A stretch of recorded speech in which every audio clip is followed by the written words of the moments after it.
शाहिद अनवर से आप एग्री करें या ना करें, लेकिन एक कड़वा सच तो वो जरूर बोलता है। आपको पता है इस मुल्क का सबसे गरीब तबका कौन सा है? चले मैं आपको हिंट देता हूं। ये ऐसा नहीं है, ये गरीब तबका अनपढ़ नहीं है, पढ़ा लिखा है।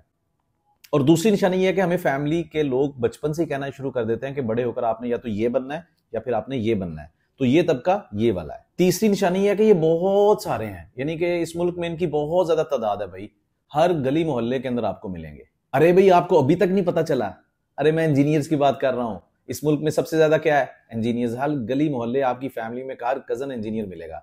और दूसरा, बचपन में क्या कहा जाता है? या तो ये आप डॉक्टर बनेंगे या इंजीनियर, तो ये वाले। और फिर यार यही तो तबका जो पढ़ा लिखा भी है लेकिन एक्सपेक्टेशंस के मुताबिक ना जॉब मिलती है ना सैलरी मिलती है, तो ये गरीब क्यों रह जाते हैं? इंजीनियर्स का हमारा जो तबका गरीब रह जाता है ना, इसकी गुर्बत की शुरुआत भी ऐसी ही होती है। जॉब इंटरव्यू के अंदर भी आपको ऐसे ही कहा जाता है कि यार आज हम आपको 20,000 रुपए सैलरी दे रहे हैं, 2 से 3 महीने के बाद जब आप प्रोबेशन पीरियड से निकल जाएंगे ना, तो फिर हम आपकी 50,000 रुपए सैलरी कर देते हैं। प्रोबेशन पीरियड भी गुजर गया, फिर वो सैलरी वहीं पे रहती है, 1 साल गुजर जाता है भाई, और फिर आप कहते हो यार सैलरी इंक्रीमेंट। तो कहा जाता है कंपनी के तो हालात बहुत बुरे चल रहे हैं, कंपनी तो बंद होने वाली है। जब भी आप निकालेंगे ना ये चीज कि भाई मेरी सैलरी बढ़ा दो, कंपनी के हालात फौरन खराब हो जाएंगे। फिर वक्त गुजरता है, 2 से 3 साल गुजर जाते हैं और आपको पुरानी बातें याद आती है। मैं तो सोचता था इंजीनियरिंग करने के बाद चले शुरू में तो सब्र कर लेंगे, लेकिन 2-3 साल में 1 लाख रुपया कमा लूंगा।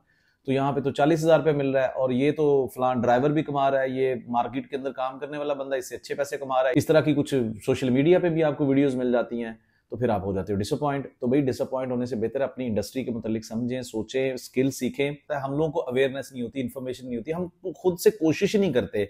हमें यूनिवर्सिटी की चारदीवारी से बाहर निकलने के बाद सिर्फ एक चीज की होती है, हमें नौकरी मिल जाए जल्दी से, बस मतलब ये कि कुछ अपने से सोचते ही नहीं है कि भाई हमें नौकरी कौन सी चाहिए। पहले थोड़ा सा टाइम इन्वेस्टमेंट करें, कुछ बैड एक्सपीरियंसेस होते हैं लेकिन हम डिसअपॉइंट हो जाते हैं। कोई अवेयरनेस, कोई मतलब इस तरह की कोई चीज ही नहीं है। अब जॉब हंटिंग की अगर बात की जाए ना, तो सबसे ज्यादा रिस्पॉन्सिबिलिटी वाला काम है। आपने पूरी जिंदगी की रोजी रोटी इस एक जॉब प्रोफेशन से जोड़नी होती है जो आप काम कर रहे हैं। लेकिन हम कहते हैं चलो यार अल्लाह तवक्कल, किसी भी कंपनी से अगर जवाब आ जाता है हम उसी कंपनी के अंदर अपनी पूरी जिंदगी लगा देंगे। खुद से नहीं पता कि मेरा माइंड किस में है। और फिर बहुत सारी अपॉर्चुनिटीज हमसे सिर्फ इसलिए रूठ जाती हैं। बहुत सारे जॉब प्रोफेशंस हम भी हो सकते हैं जो कल को दुबई में जाके अपनी खाला के बेटे की तरह अच्छी सैलरी ले सकते हैं, कि नहीं, क्योंकि हमने तो सुन रखा है ये तो सारी नौकरियां रेफरेंस बेस्ड हैं, मेरे मामू चाचू तो वहां पे है नहीं, तो मुझे पूरी जिंदगी नौकरी नहीं मिलेगी। ऐसा नहीं है यार। इंजीनियर तबका पढ़ाई लिखाई के बावजूद टॉप रेटेड इस सोसाइटी के अंदर होता है, आप फिर भी गरीब क्यों रह जाते हो? इसलिए कि भाई हमें अपने जॉब कैरियर की प्लानिंग के मुतालिक बिल्कुल नहीं पता। अगर हमने सिविल इंजीनियरिंग की है, मैकेनिकल, इलेक्ट्रिकल या फिर कुछ भी है, हमें बस वही पता है कि चले हमें 40-50 हजार पहले 5 साल तक आपको इस सैलरी पे आपका ठेकेदार, आपकी कंपनी पाकिस्तान के अंदर रखती है।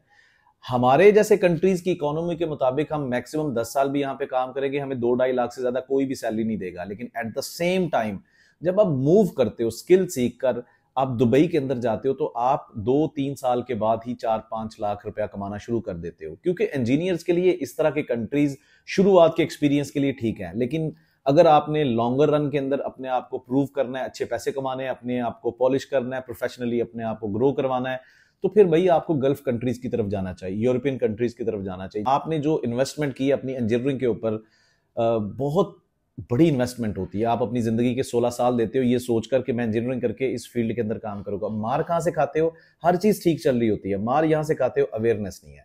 अपने जॉब कैरियर के ऊपर काम नहीं करना, अपने ऊपर काम नहीं करना, अपने स्किल्स के मुतालिक इंफॉर्मेशन नहीं है, इंडस्ट्री के बारे में मालूमात नहीं है।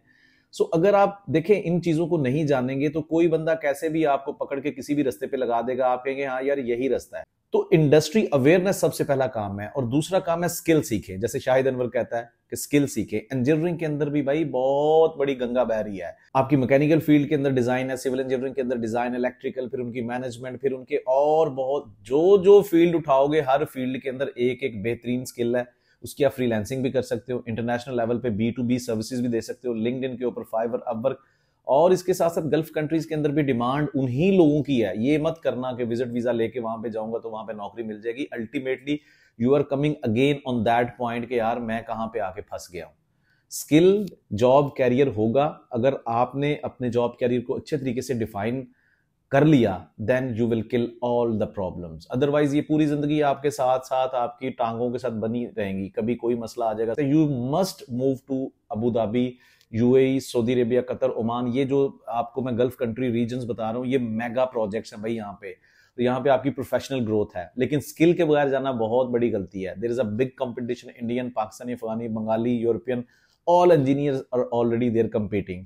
सो स्किल सीकर जाएं और अपने आप को गुर्बत से निकालें। और अगर आप एक स्किल्ड इंजीनियरिंग जॉब कैरियर को गल्फ कंट्रीज के अंदर परसू करना चाहते हैं, तो आपको प्रॉपर तरीके से एक जॉब हंटिंग स्ट्रेटजी बनानी होगी। एक अच्छी एटीएस सीवी होनी चाहिए, लिंक्डइन के ऊपर नेटवर्क होना चाहिए, एक अच्छा स्किल आपकी सीवी में होना चाहिए, जॉब इंटरव्यू को कैसे पास करना है, इन सारी चीजों के मुतालिक एक डिटेल के अंदर आप मेरा वेबिनार भी अटेंड कर सकते हैं। उस वेबिनार का लिंक इस वीडियो की डिटेल में दिया गया होगा। और कमेंट्स में जरूर लिखिएगा अपने इंजीनियरिंग जॉब कैरियर के प्रॉब्लम्स के बारे में, ताकि मेरे आने वाली वीडियो के अंदर मैं उन चीजों को इंक्लूड कर सकूं।